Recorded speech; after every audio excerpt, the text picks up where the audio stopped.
అందరికీ మరణాత. ప్రభునందు ప్రియ స్నేహితులారా, కూడి వచ్చిన మీకందరికీ మన రక్షకుడు ప్రాణప్రియుని క్రీస్తు పరిశుద్ధ నామమున శుభవందనాలు తెలియజేస్తూ ఉన్నాను. ప్రస్తుత దినమందు పరిశుద్ధ లేఖన గ్రంథం నుండి 2వ పుస్తకమైనటువంటి నిర్గమాకాండ ధ్యానాంశంలో మనము వాటిని ధ్యానించుచూ ఉన్నాము.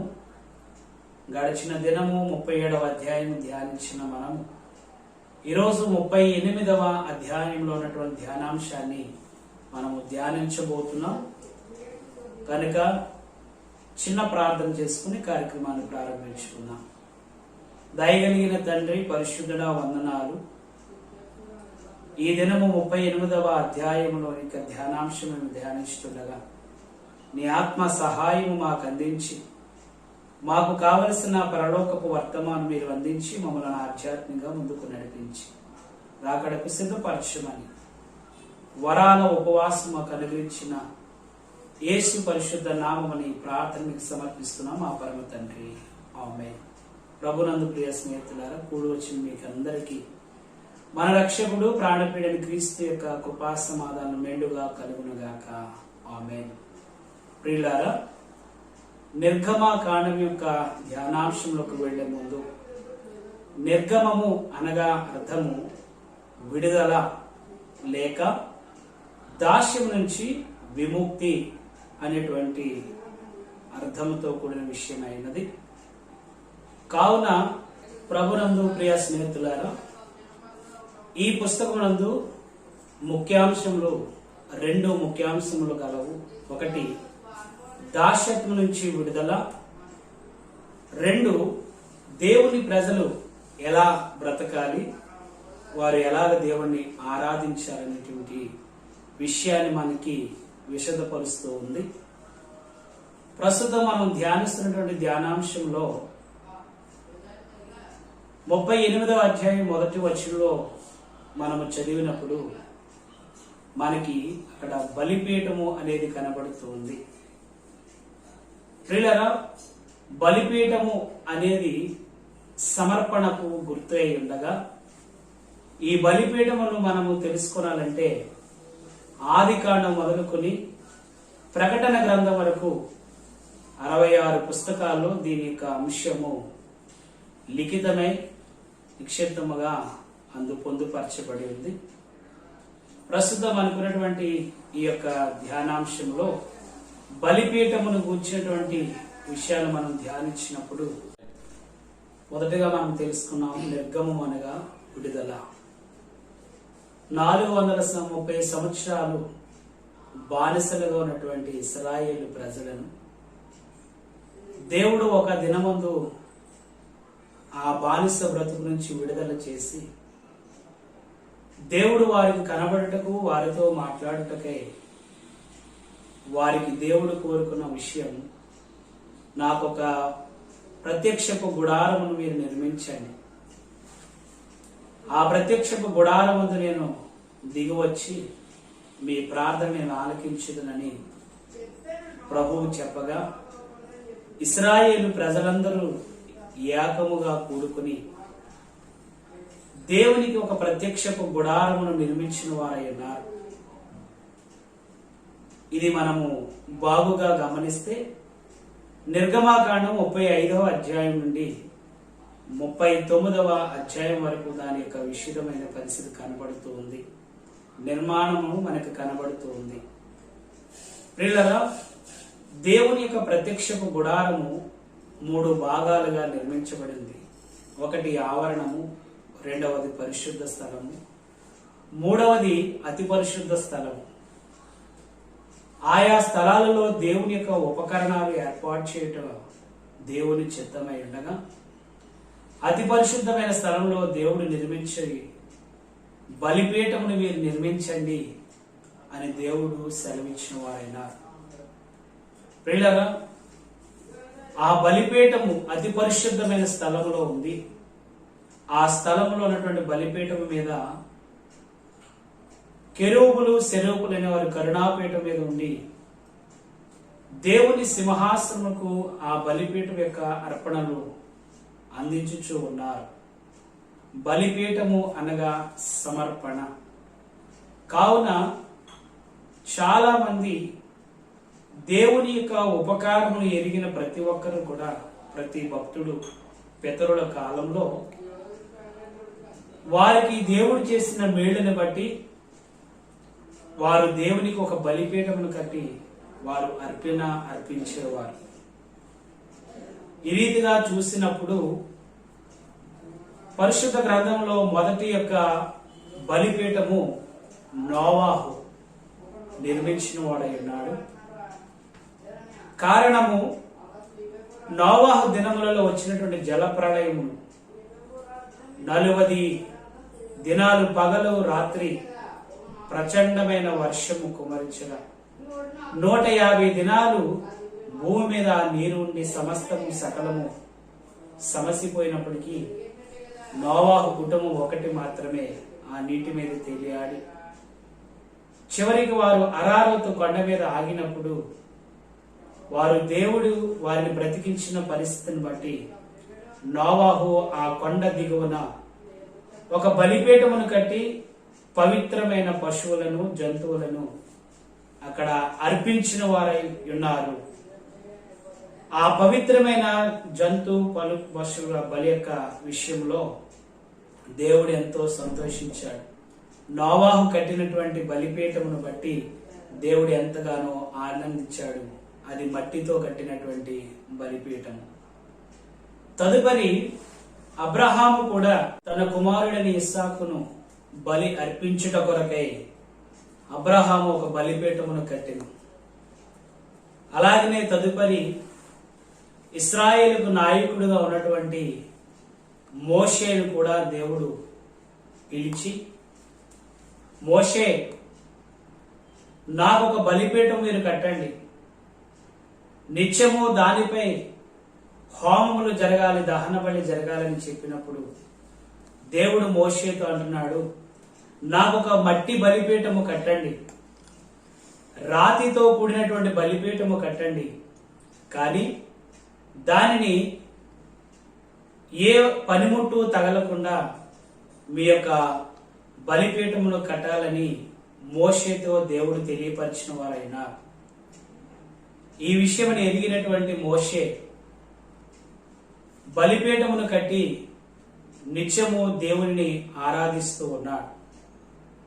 తదుపరి ప్రత్యక్షపు గుడారంలో దేవునికి బలిపీఠమును కట్టుటకే సిద్ధపడినప్పుడు దాని యొక్క కొలతలు, దాని యొక్క అరమరికలు, దానికి ఉన్నటువంటి అమరికలు మోషేతో దేవుడు తెలియపరిచారు. దీని విషయాన్ని మనము 32వ అధ్యాయం నుంచి మనము బాగుగా చదివితే మనకు అర్థమవుతుంది. దాని యొక్క వెడల్పు, పొడవు, కొలతలు, ఎత్తు, వాటి విషయాన్ని దేవుడు మోషేకు సవివరంగా తెలియచేయగా మోషే దేవుడు చెప్పినట్లుగా ఒక బలిపీఠమును అనగా తుమ్మకర్రతో బలిపీఠమును చేయించి దానిపైన ఇత్తడి రేకులను పొదిగిన వాడై ఉన్నాడు. కారణము, తుమ్మకర్ర మానవత్వమునకు సాదృశ్యమైతే ఇత్తడి అనేది దైవ స్వభావమునకు సాదృశ్యమైంది. మానవ స్వభావంతో మనమైతే దేవుని రాజ్యమును చేరలేము, కానీ దేవుని స్వాభావికమైన స్థితిని మనము కలిగి ఉంటే మనము తప్పకుండా పరలోకమును చేరగలం. కనుకనే దేవుడు మోషేకి చాలా చక్కగా వివరించాడు. తుమ్మకరతో చేయబడినటువంటి ఆ బలిపీఠము వెలుపటను లోపటను ఇత్తడి రేకును మీరు అద్దవలెను, కావున అది ఇత్తడి బలిపీఠం అని పిలువబడుతూ ఉందన్నాడు. ప్రభునందు ప్రియ స్నేహితులారా, ఈ రోజున దేవుడు మనతో మాట్లాడుతూ ఉన్నాడు.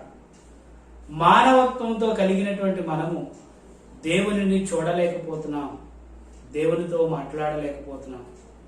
కారణము, దేవునిని మనము చూడడానికి మనకు పాపం అనే అడ్డుగోడ ఉంది.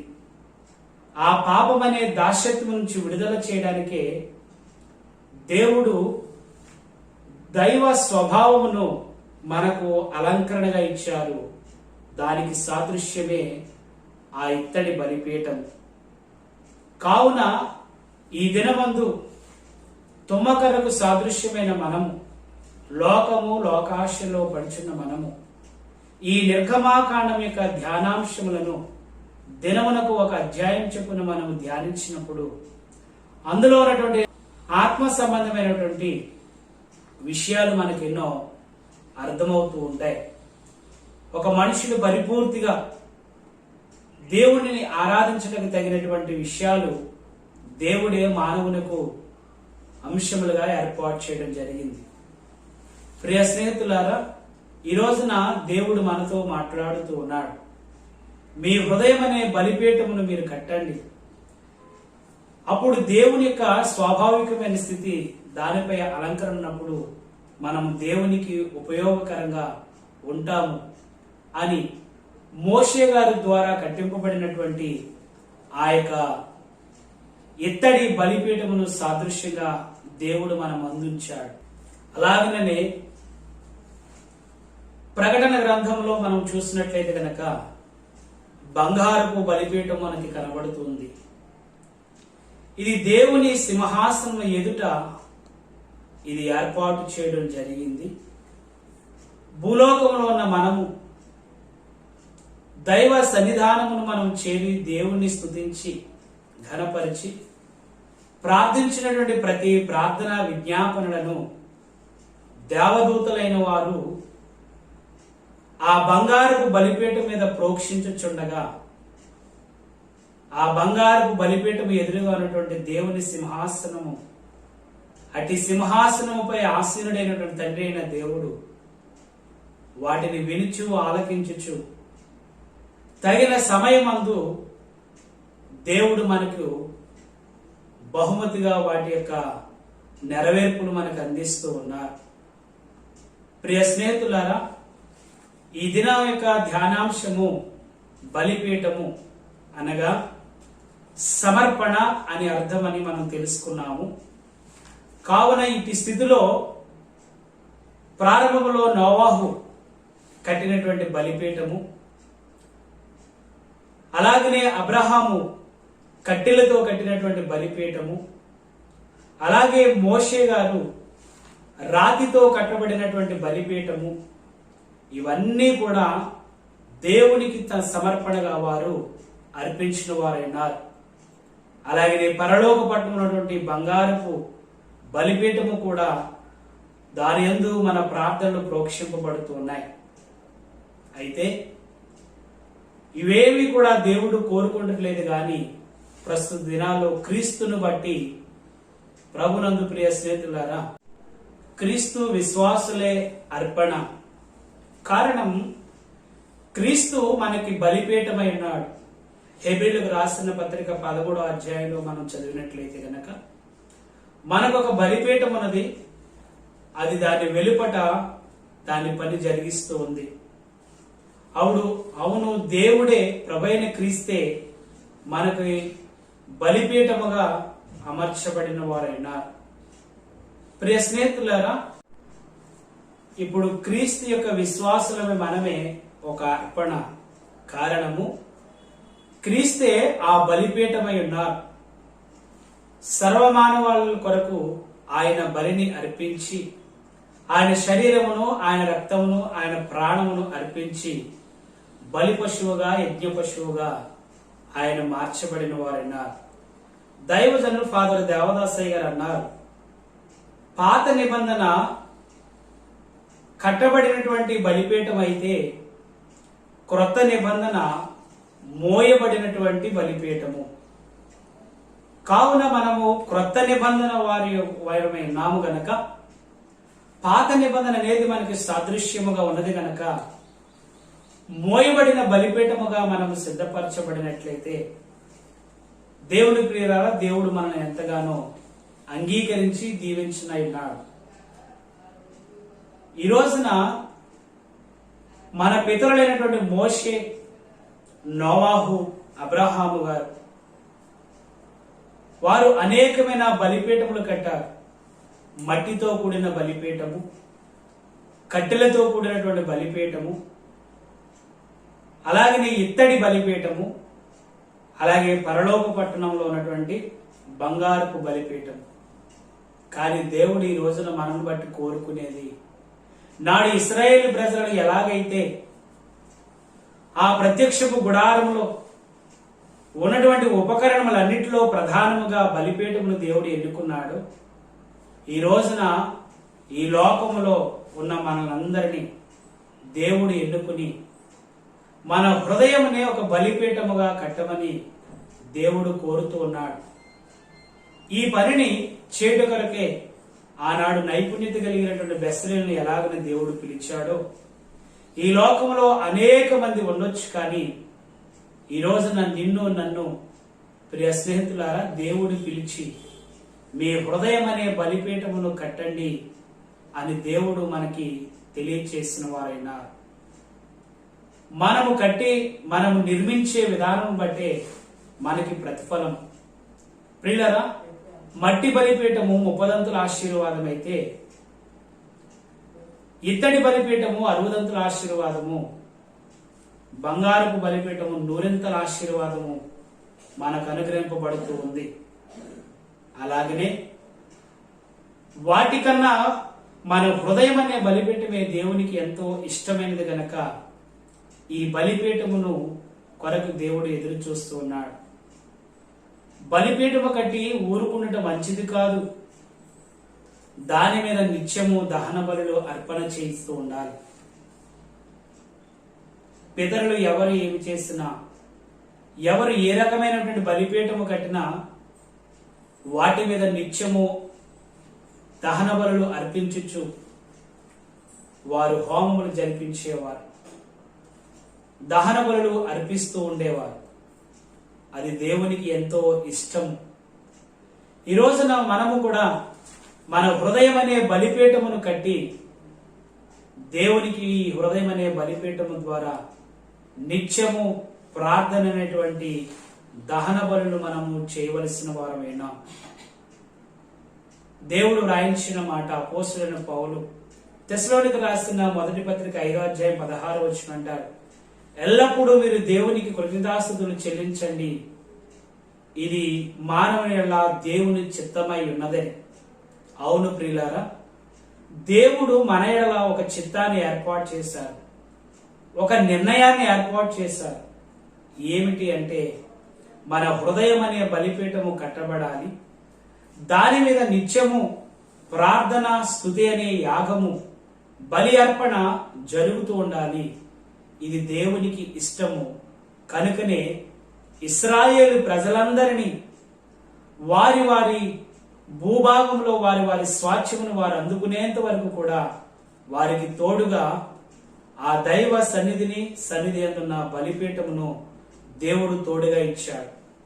ఈ రోజున మనకు ఒక బలిపీఠం ఉంది, ఆ బలిపీఠము క్రీస్తే. ఆ క్రీస్తుకు మాదిరిగా మనము కూడా ఈ లోకంలో నిత్యము ప్రార్థించుచు దేవుని స్తుతించుచు అర్పణ హృదయము కలిగి బలిపీఠముగా మన హృదయాన్ని మార్చి నిత్యము ప్రార్థన చేసినప్పుడు దేవుడు ఖచ్చితంగా మనలను రేపు పరమ కానానులోకి చేర్చబోతూ ఉన్నాడు. ఎవరు ఇట్టి వరుసలో ఉంటారో అట్టి వారు దేవుని రాజ్యానికి నిత్యముగా చేర్చబడతారని దేవుని వాక్యం మనకి గుర్తు చేస్తూ ఉంది. అందుకు ఏర్పాటు జనాంగంలో ఉన్నటువంటి వారిని దేవుడు ఎన్నిక చేసుకుని ఆయన కార్యమును ఎలా నిర్వర్తించాడో ప్రస్తుత కాలమందు కూడా ప్రభువు మనల్ని ఏర్పాటు చేసుకుని ఉన్నారు.